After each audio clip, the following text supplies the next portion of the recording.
Senator Nicole Mitchell's arrest could have a ripple effect in St. Paul. The DFL currently holds just a one-vote majority in the state Senate, with Republicans now calling for Mitchell's resignation. That could change. Valley News Team's Quinn Gorham explains why a tie legislature could really complicate the end of this legislative session.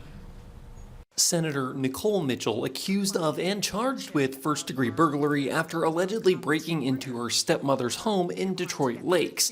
Now, as Senate Minority Leader Mark Johnson calls on Mitchell to resign, a delicate DFL majority could be at risk. The Constitution requires 34 votes, a majority of the members elected, to pass a bill. And if you only have 33, that's not enough to pass a bill. Peter Watson served as Minnesota's Senate counsel for roughly 40 years, specializing in rules.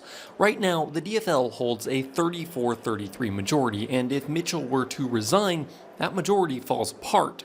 Watson says the only other similar situation he's aware of happened back in 1971. They walked out and went to court, to the Minnesota Supreme Court, which eventually held that the lieutenant governor does not have a casting vote when there is a tie.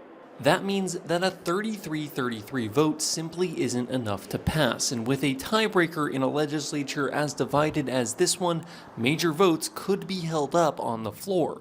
It's a predicament that only would be solvable if the two parties started to collaborate. They could just keep going through the business and do all the things that had at least 34 votes, and then just take the things that would be tie votes and just leave them aside.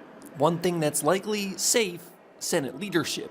A vote to change the majority leader or president would likely just result in another tie, so it's likely those positions will remain in place at least until the next session. If they talk to each other, they could perhaps get something worked out.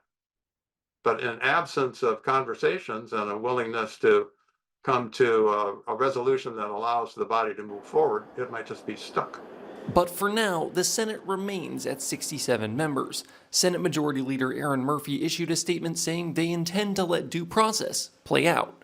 Reporting in St. Paul, I'm Quinn Gorham.